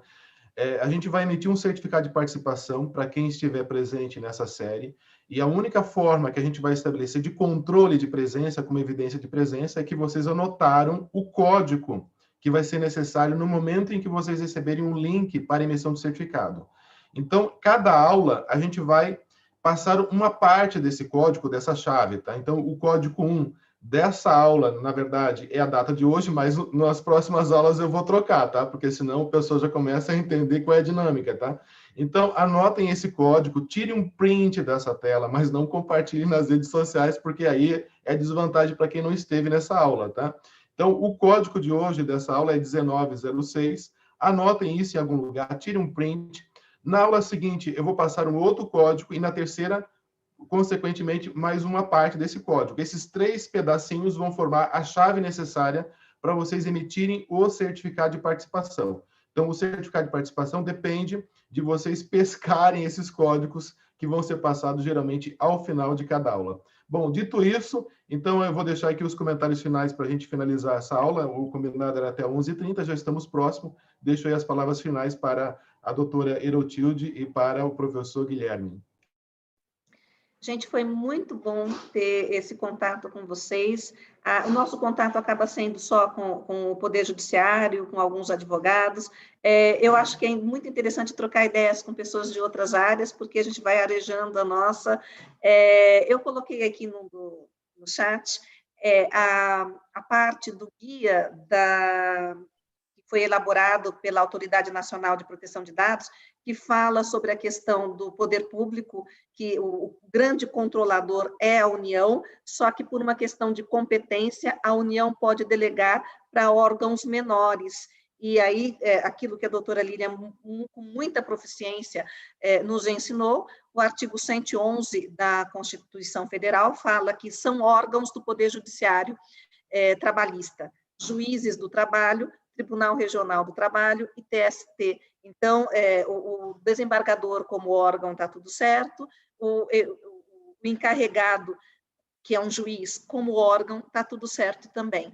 Então, assim, são coisas que se eu não tivesse contato com vocês, eu não ia me tocar que isso geraria algum desconforto, né? Então, assim, essa troca de ideias, conhecer o Guilherme, rever a Lilian, que fazia tempo que a gente não se encontrava, conhecer o Flávio, conhecer todos vocês que ficaram até agora, eu fiquei muito contente, estou muito feliz. Muito obrigada pela oportunidade. Outra coisinha que o pessoal está perguntando aí, o material vai ficar lá no grupo do Telegram. Quem faz parte dos grupos diversos da TI Exames, dos nossos cursos, também já compartilhei lá o material de hoje, tá? Não se preocupe. Excepcionalmente, essa gravação como ela é o ponto de partida da série, ela vai ficar gravada. A gente também disponibilizou o link de acesso lá no YouTube e fica lá para vocês revisitarem ao longo da semana. Eu acho que tem muitas informações importantes. A doutora Herotilde mostrou aí a sequência do trabalho que ela tem conduzido dentro do tribunal. Acho que isso é muito relevante também para vocês, tá? Como uma referência, como o Guilherme bem colocou, tá? Eu acho que os pontos que ela trouxe ali são bastante relevantes para quem está conduzindo um projeto de implementação. Eu quero agradecer muito essa parceria que se inicia hoje com a doutora Herotilde. A gente tem alguns planos aí, né, doutora Lília, com ela. Estamos desenhando um treinamento relacionado a essa jornada. Inclusive, tudo que vocês vão colocando de dúvidas, isso vai floreando a nossa mente, vai trazendo aí alguns insights para que a gente possa ter um treinamento formatado para as necessidades que vocês têm. Está aí contigo, Guilherme, as últimas palavras. Então, agradecer, né, a todo mundo está aqui. Nós tivemos mais de 500 pessoas aqui assistindo com a gente, compartilhando as suas dúvidas. E como o Flávio bem disse, né, a gente vem aqui num papel de trazer um conteúdo, de trazer uma informação que a gente prepara para vocês, mas é no momento que nós estamos aqui, trazendo tudo isso, compartilhando um com os outros. Eu não conhecia a doutora Herotilde, conheci hoje, e a gente vai compartilhando todo esse conteúdo e vendo as dúvidas de vocês, que a gente realmente abre a nossa mente e fala assim, quanto mais coisas nós podemos trilhar, né, juntos com vocês, porque estamos aqui lado a lado como profissionais, a gente trazendo uma exposição, mas aprendendo junto com os questionamentos que estão feitos, trazendo tudo isso, e convidá-los aí para continuar na nossa série, né, temos mais 2 aulas, a próxima aula aí vai ser bem polêmica, né, doutora Lilian? Porque vai envolver muitos aspectos polêmicos da LGPD na área trabalhista, muito polêmicos mesmo, daquele jeito que eu gosto. Então, eu aguardo vocês aí na nossa próxima aula. Contigo, doutora Lilian. Para quem depois perdeu o código, assista a gravação. Vai ser mandado por e-mail, vou mandar para um monte de lugar. Não se preocupe, tá? Mas assista a gravação para pegar novamente o código. Tem que ficar atento. O código fica lá 1 minuto na telinha, quem não tirou, depois assiste novamente a gravação.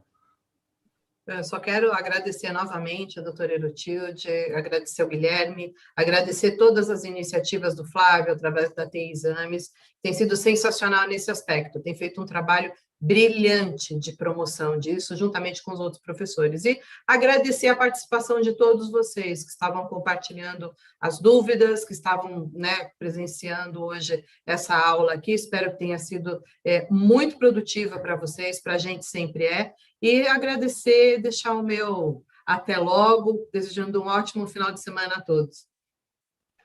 Maravilha, pessoal. Então, fiquem atentos aí no e-mail, no LinkedIn da TI Exames, no Instagram. A gente vai ter as informações aí relacionadas a essa jornada. Se vocês quiserem convidar seus colegas de trabalho, o pessoal da empresa, para fazer parte das próximas aulas, fiquem à vontade. É possível. Vocês podem acompanhar pela gravação a aula de hoje e acompanhar ao vivo as próximas, tá? A gente tem uma sequência relacionada ao assunto aqui e vale muito a pena vocês estarem presentes no próximo sábado, a partir das 9h45 também.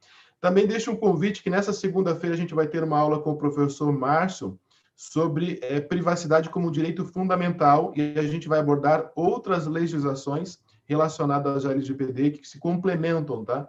Fiquem também atentos que eu vou mandar esse convite para vocês por e-mail, vai acontecer na segunda-feira. E a gente aguarda vocês no próximo sábado. Obrigado, doutora Herotilde, obrigado, professor Guilherme, e obrigado, professora e doutora Lília. A gente se encontra no próximo sábado. Um bom final de semana a todos.